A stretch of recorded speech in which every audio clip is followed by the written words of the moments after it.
prepare yourself to not have anyone there to tell you how to do things. As university students, we had a very, very strong founder market fit. We could easily reach students. We knew what sort of messaging they liked. We understood what their pain points were. We were overloaded with a lot of reading, as I'm sure most students are. Thought this doesn't seem right. Today we talk with Alex, the Chief Marketing Officer of a student productivity tool, Genie, who are backed by none other than Harvard, Oxford and Cambridge universities. If you're a student and hate spending way too long reading countless papers, you will absolutely love this. I haven't been paid to say anything about Genie, but I use it myself and it's cut the time I reading papers in half. It's really that good, and it's £3 a month, which is incredibly cheap for what it does. We discuss what new students to startups should know, as well as what makes great marketing. If you want to check out Genie, there is a link in the show notes for a 14-day free trial. You will not regret it.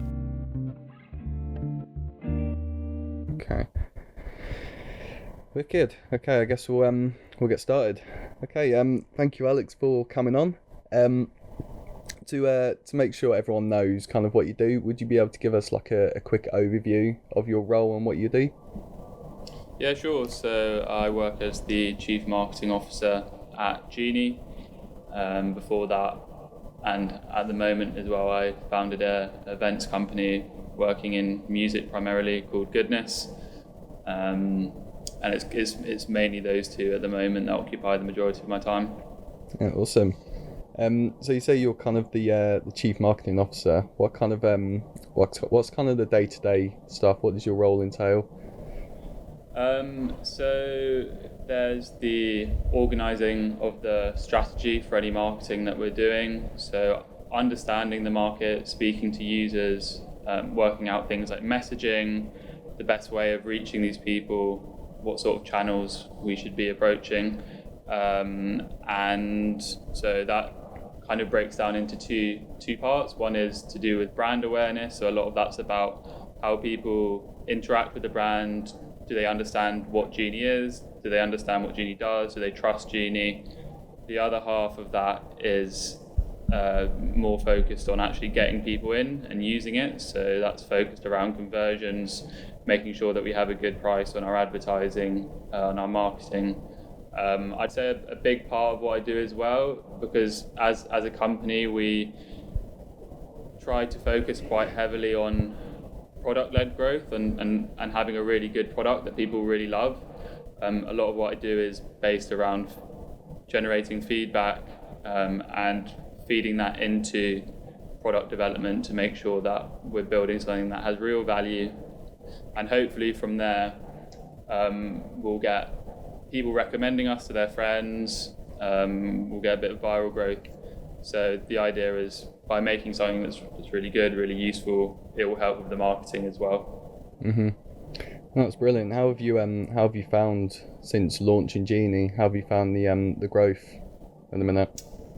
Yeah, it's been good. So we launched properly.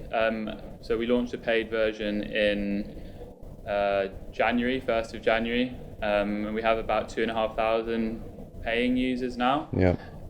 So it's growing nicely. We've come up to summer, which means we're kind of seeing some students who are using it quite frequently before using it a little bit less. But that's also given us a really good opportunity to think about which other groups of people would be interested in using the platform, particularly in professional spaces. So we've been speaking a lot to journalists, to people working in public policy, to doctors who have a lot of research. So it's actually opened up a lot of exciting new avenues, and that's kind of what we're using summer for. Yeah, of course. So I saw on your website. Well, anyway, so Genie is like how would you summarize Genie in a few words? So I'd say that we're an AI-powered productivity tool that focuses around the processes of writing and reading. So the first stage of that is the reading process, so finding articles and trying to get through them faster.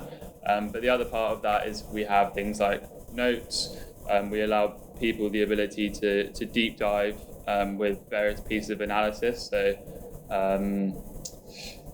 that's kind of the two parts of it. I suppose the third part as well is the organisational aspect. I do realise this isn't much of a summary at this stage. I've kind of gone into quite a lot of detail, but I say just to summarise the whole thing, it's an AI powered productivity tool for people conducting research. Yeah, no, it's awesome. I'm a user of it as well, and honestly, it's saved me so much time. I honestly can't recommend it enough. We just had a call before to discuss the issues that I might have had with Genie, and honestly, I could not find any. I was looking last night, scrolling through. I was like, this is like, it's so simple and like just so perfect. It saves you so much time. I can't recommend it enough. Oh, that's very kind. That's very kind. So you say it's an AI tool. For those who are kind of unfamiliar with AI, how long does it take to launch like a product like this for a beta program? So before we actually launched, we were working on it for over a year in various iterations. It started off as a Chrome extension. Before that, we were just working on the AI models. So it took us quite a long time to get to the stage where we were able to launch, but not all of that was down entirely to the AI. In fact, because a lot of our retraining takes place by users giving us feedback. So, for example, if a summary doesn't quite come out like how you'd like it, there's the option to recompute it or to edit it or to say the summary wasn't useful, and all of that goes into the retraining. So actually we've seen our AI improve much more quickly once we started having people using it on a day-to-day basis. But yeah, these things take time, and the exciting thing with AI though is that it's constantly improving. The more people that use it, the better it's going to get. And speaking to people, that they've already started to notice the improvements, which is really nice to hear. Yeah, no, it's brilliant. So you say you kind of launched it quite early. In, was it January you launched it? Yeah, that's when we launched January. the paid beta, I suppose. How would you kind of say your because it's kind of almost like a online kind of startup kind of, would you kind of put it in that kind of bucket? Yeah, I think definitely we consider ourselves a startup. So what kind of experiences would you say kind of prepared you to work in an environment such as Genie, like a startup? Because surely you might have a lot of things that you have to juggle about, a lot of plates to spin. So do you have experience with other things that are kind of prepared you for this moment? Yeah, so I suppose before working at Genie, I'd run some other businesses like I mentioned before. They were quite different. They weren't technology based, but it certainly gave me an idea of essentially the important thing is being able to really drive things forward, to take initiative, to work off your own back, and just to keep things moving. So having experience running my own things, growing my own businesses before that was certainly useful. Obviously, coming into this, it's going to be a massive learning curve. I think for anyone who is interested in getting into a startup, you kind of need to understand that when you first start, everything will be new. And I think for a lot of people going in, it is an overload of information to begin with. I remember being on calls with people who were twice my age, and they were using all sorts of lingo that I had no idea. I was literally Googling stuff in the call to try and find answers, because like you say, when you begin, you're working 3 or 4 jobs at once, and so even outside of the marketing side, which I had more experience in, I was doing a lot of stuff with the product development, speaking to experienced product designers who'd been doing it for 20 years, who obviously knew so much more than I did. But what's really good is that because you're dropped in the deep end, you're able to learn really, really quickly. So after being involved with Genie for 18 months, I feel very, very confident, much more confident in a variety of different tasks and roles that I would never have had the opportunity to experience if I didn't have that initial shock and confusion. Yeah, it's kind of like a baptism of fire. Exactly. Yeah. So you said before, kind of it's good kind of being dropped right in the deep end. kind of forces you to learn, and you can't really sit back. Say if someone, when you started, say if someone is in exactly the same position as you, just about to go and work at a startup, what kind of advice would you give to them to kind of cut the learning time of what they kind of need to know? So I'd say for me personally, what was really useful is getting involved as much as possible. Like I said, when I first started, I was very much focusing on the marketing, but it quickly became much more than that. It became product, became business development, it became all sorts of things. So don't be afraid of really getting your hands dirty and getting involved with as much as you can. I'd say a big thing for me as well was independent learning. I started reading a lot more about anything that I didn't know. I'd either try to watch a pretty good YouTube video on it or read a book on it, like ideally. And you basically have to prepare yourself to not have anyone there to tell you how to do things, and therefore just a lot of independent learning. And every few weeks there'll be a new challenge that comes up, something that we haven't really done before or something that we don't know that much about. So you just need to be willing to really dig your teeth into it and try to understand as much as you can as quickly as possible. Yeah, no, brilliant.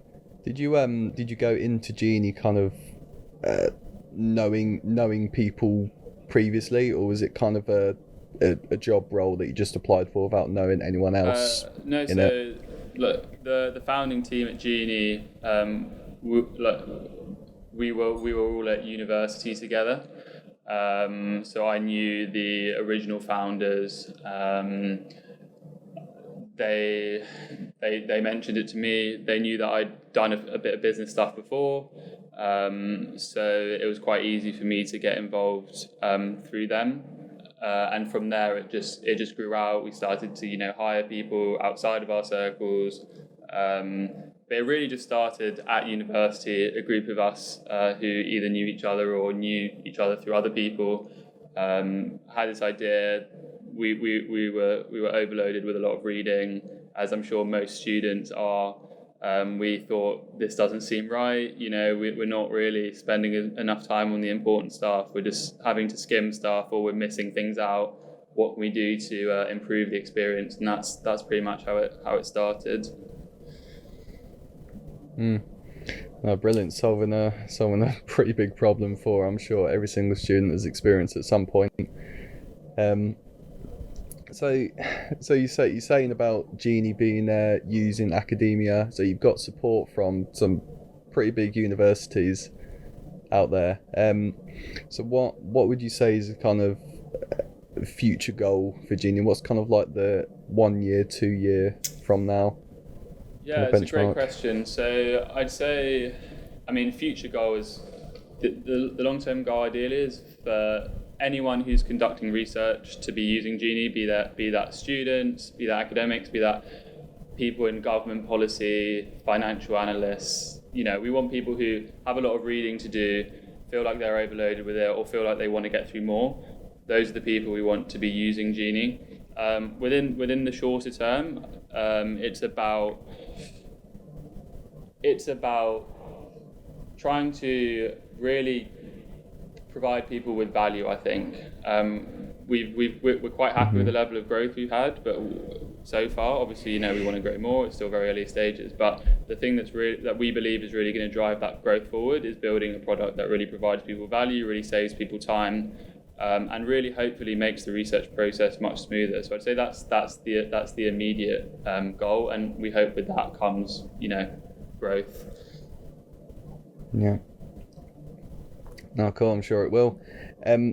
So kind of when you started, I guess the one big thing, well, in any kind of field really, is kind of having a mentor or some kind of public figure or book or something like that, so you can kind of base your understanding on and kind of go to the next level. Have you got kind of did you have kind of like a mentor at Genie and kind of took you under your wing, and did you have like any kind of public figures or books or anything like that kind of helped you take the next step in Genie? So we didn't have any official mentors. What we did have was we had a really good group of early angel investors, non-executive directors. So the office that we're actually in belongs to one of our non-execs, who very kindly, given the pandemic, was able to lend us a few desks. So that saved us, a lot of money that we shouldn't really be spending on an office where possible, but also allowed us to work in a team environment. So things like that are really useful. They've also got experience with a lot of the stuff that coming straight out of university you won't have, things like the legals, the finances and accounts, all that stuff's really, really useful. And just people who have been there and done it. It's the same with investors. A lot of these guys have run big businesses themselves or are running big businesses, so just having someone who can guide you in that sense has been really invaluable. In terms of books, one that I read that was quite formative, is an absolute classic, is Crossing the Chasm. It really informed the way that we were thinking about our growth. Like I said a bit before, we had a really good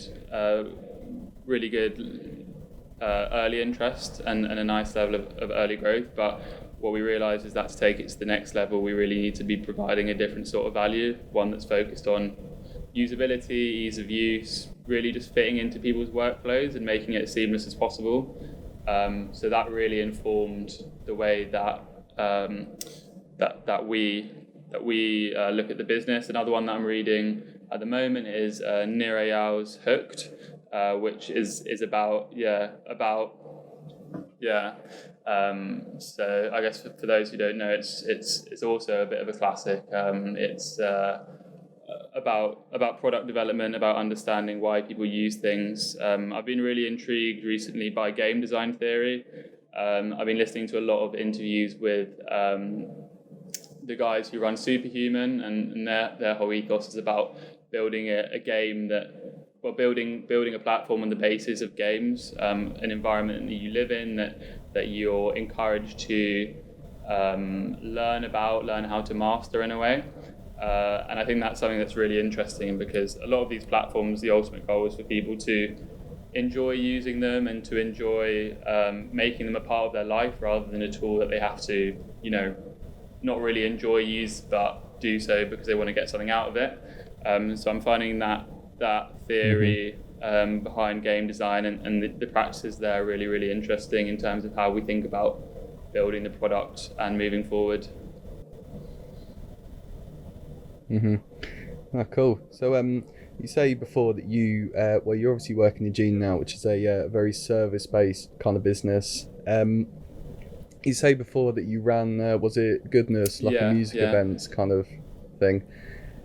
How was that? How did you what was the kind of basis behind Goodness? So, I mean, at university, group of friends, similar sort of thing. We all just really enjoyed music. We enjoyed playing music, going out, and we just decided to start doing some stuff ourselves. It went pretty well. At the start, it was just friends and stuff who were coming. We managed to eventually grow out to doing stuff all over the UK, really. So London, Bristol, Manchester, as well as Oxford. So that happened quite organically as well. It's just we had friends at different universities who wanted to get involved and wanted to be a part of it as well. So that was really good. Obviously, with the pandemic coming along, that all was put to bed slightly, at least for the time being. But yeah, no, it's really, really fun thing to do whilst being a student, and very, very exciting. Awesome. We'll keep once stuff starts opening up again, sure, we'll keep a lookout for that.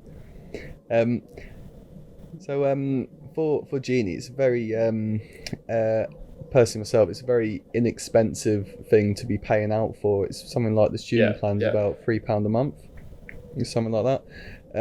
How did you kind of decide almost how much to charge? How much did you decide how much your service is worth? How did you come to that number? So to begin with, there was actually a big debate about whether we just make it completely free. as I said before, the focus for us at the moment really isn't about making as much money as we can or growing as quickly as we can. The focus is really actually on getting people to use the platform and making sure that it's useful for them. So in order to do that, we need as many people as we can using it. On the other hand, another consideration for us though was moving forward as a startup, and one part of that is being able to raise investment. And a big question that you'll get trying to raise money is, will people pay for this? Are you solving a big enough problem that people are willing to actually give you money for it? Or is it just something that people will use because it's free, and then down the line, as soon as you try to monetize it all, you won't get anywhere? So we thought, okay, let's go about trying to answer this question. Don't charge much to begin with, focus still primarily on getting people in, but let's also see if it's something that people are willing to pay for. And most of the feedback so far has actually been that it's very cheap, that they would probably pay more, that they'd be probably willing to pay more, which is obviously great to hear. But I think we essentially came to that number through trying to keep it as cheap as possible, whilst also trying to gauge whether it's something that people would pay for, and using any feedback on that pricing to adjust for further changes in the way that we price the product. Yeah, so you said about kind of testing it, see if people will pay for it and everything. Is that kind of the main prerequisite to decide to pursue an idea? Like if you have a backing behind you, is that the main part of it? I think in terms of evaluating whether an idea is worth pursuing, there are a few important factors. One, of course, is, are you solving a big enough problem? i.e., is it something people are willing to pay for, and how much would they pay for it? That's one consideration. Another consideration is the size of the market you're going for. How many people are willing to pay that much? Is it just is it just a handful of people who would pay a lot of money, or is there enough people to actually make it a sustainable business? Another aspect of it is what is termed as the founder market fit. So how well is your early team adjusted to the market that you're trying to pursue, or what you're actually trying to produce? So for us, as university students, we had a very, very strong founder market fit to begin with, in the sense that we could easily reach students. We knew what sort of messaging they liked. We understood what their pain points were. So I think those are some of the considerations. And then I suppose that the other one is, is it achievable? How easy is it to build? How easy is it to get off the ground? So I think those are the four questions that we asked ourselves when we began, and to be honest, we continue to ask ourselves. Like I said, over summer we've been evaluating other groups, other markets who might be interested in using the product, and we're going back to the same questions. How big is the problem? Is the market big enough? Is it possible for us to build it? And do we understand that market? And if we don't understand it, what can we do to actually understand it more clearly? Yeah, awesome. You're clearly very passionate on this. To say what's the kind of best thing you enjoy about doing your role and what you're involved in? That's a great question. I think coming into it, I was really interested in the branding and in building something that people really loved and wanted to get involved with. Because obviously when we started, we didn't even have a product really. Everything was just about producing something that people were excited about, that people were interested in. And I think it's quite easy when you're building a startup to get quite excited about the prospect of bringing people in, having people use it. So to begin with, and of course, given my background, that was kind of what I knew. But as we've gone past that initial stage of growth, what I've become increasingly excited in is the gap or the bridge between marketing and product. So how you can actually use what you understand about your market, use what you understand about your users to inform the way that you develop the product, and by vice versa, using the product development in order to encourage growth. We firmly believe that if people love the product, they'll probably tell their friends about it, their friends will tell their friends about it, and actually by doing that, the role of the marketer, the role of the marketing team becomes very easy. So I think what has really excited me, and to be honest, what's really excited our whole team is product-led growth, and just building a platform that people love to use, basically. Mm-hmm. Yeah, no, I'm a big advocate for Genie. I can't lie. It's I've said before, I'm absolutely bowled over by how simple and just easy to use it is. So I implore anyone listening to this to go check it out. Yeah, you get a 14-day free trial, was it? Something like that. Yeah. So I'll put everything in the in the description below and all the links and stuff that you need. So we'll kind of wrap up in a little bit. I've just got a few more questions, and we'll kind of summarise it at the end, if that's okay with you. So we've got a lot of backing from big universities and other establishments. If you could say one company that you would like to be using Genie in the future, who would you say? That's a very good question. It's a very, very good question. I think one that would be very, very exciting would be someone like the NHS. Not a company, but an institution.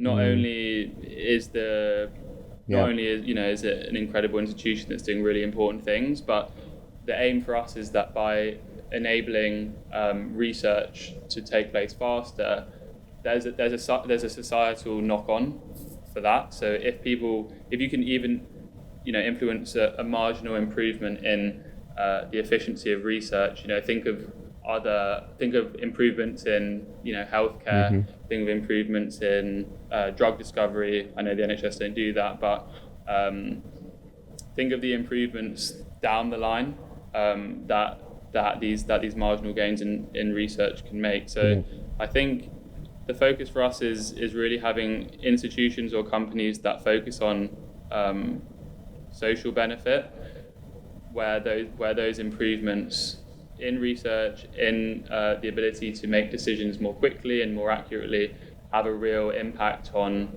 everyone. I think that's kind of the vision, and that's what is motivating us to build something like this in the long term.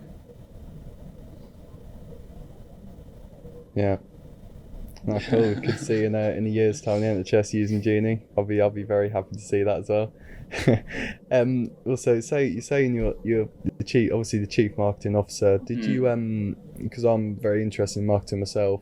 Coming out of university, or even in university, apart from obviously the other businesses that you've had, Goodness and other endeavours that you've had, how did you kind of teach yourself or kind of absorb your marketing kind of knowledge? Were there any books or any videos or any courses, internships? What kind of stuff would you recommend? I think marketing really can be broken down into a few things. The key thing is understanding people's desires, what they want, what their pain points are. If you can really establish and understand someone's frustrations, why they're frustrated, and how you can position yourself as an opportunity or as a product or a platform or an experience that can help to alleviate that problem, that's kind of the crux of marketing.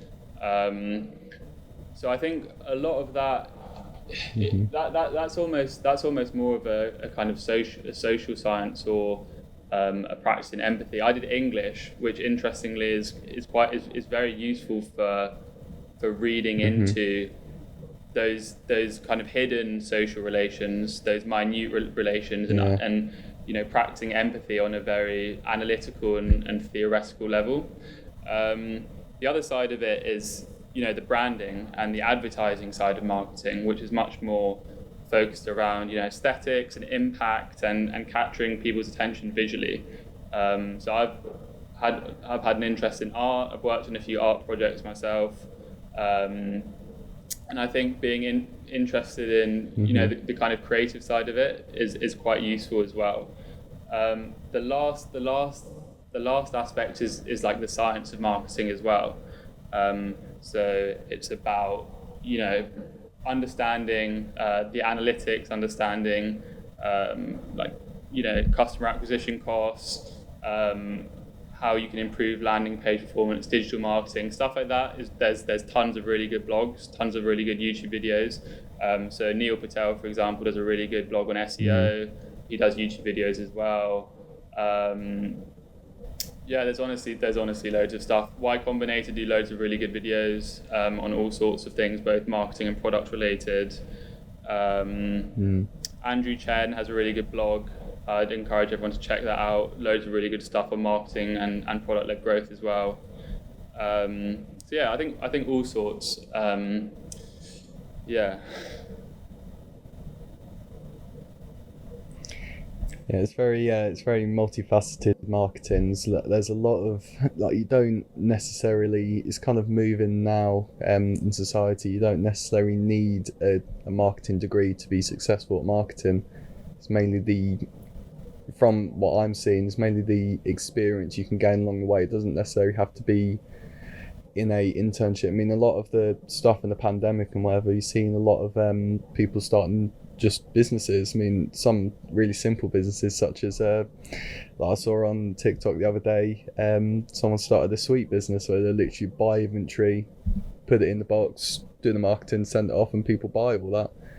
So it's just the kind of micro experiences that kind of build up your marketing knowledge. It's kind of it's key in the future, and obviously internships help on the as well. most like basic level. It's just about understanding what people want and understanding how to present it in a way that will make them want it even more.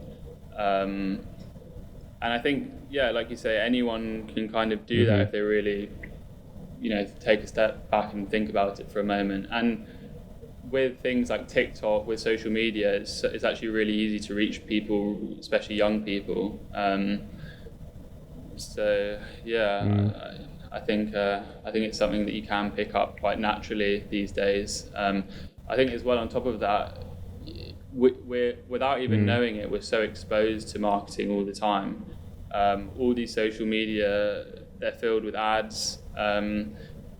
If you really just want to learn how it's done, sometimes the best way is just to see how your favorite brands are advertising themselves, how they're positioning themselves, because there will have been thousands of pounds put behind market research, split testing different ads, different copy, all this stuff. So one of the best ways to learn is actually just to take inspiration from the brands that inspire you.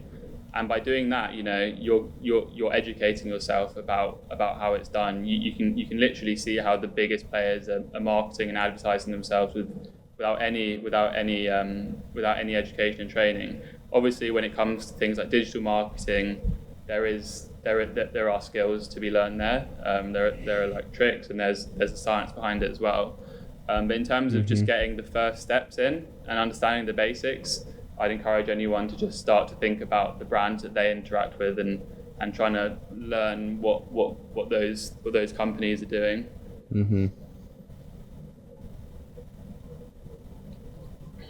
Yeah, was that kind of the approach with Genie? Did you model your kind of marketing, or are you going to model your marketing on some other companies that you've seen before? Inspirational companies. Most people will probably produce some sort of mood board to start off with. Brands that inspire them, and another big part of marketing is obviously understanding the market. So you need competition. You need to position yourselves against competition or in line with competition. So I think it's a totally integral part of building your own brand, is looking at what other people are doing and seeing where you fit within the market.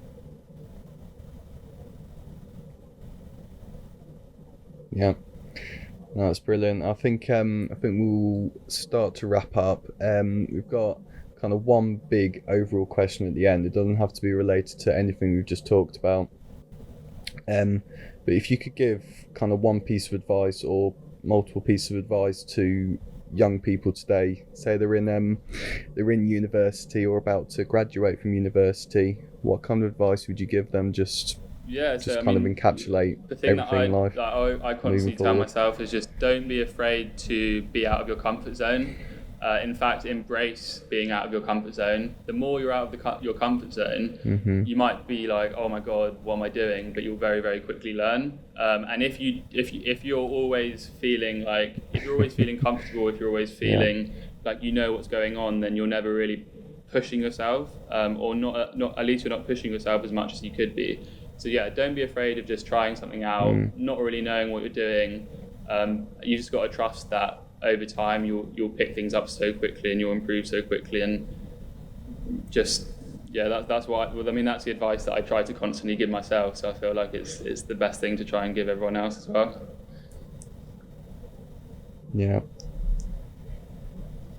Yeah, it kind of comes back to the baptism of fire thing you said about when you first came into the startup. I've interviewed a few people already, and that's the kind of overarching advice they would give to people in one way or another. So it's good to hear it from you as well. Okay, so if we want to find more about you or about Genie, online on Google, what kind of channel should we look at? Genie.io. We're also on all the social media, Facebook, Instagram, TikTok, LinkedIn. If you're interested in understanding more specifically about how Genie works, we have a YouTube channel filled with tons of demos and tutorials. And as mentioned before, there's a 14-day free trial which can be cancelled at any time with no strings attached. So even if you just want to have a play around, see what the AI does, just give it a shot, then you're welcome to do that as well. And if you do, feel free to give me an email and let me know what you think, because we'd love to. We love feedback.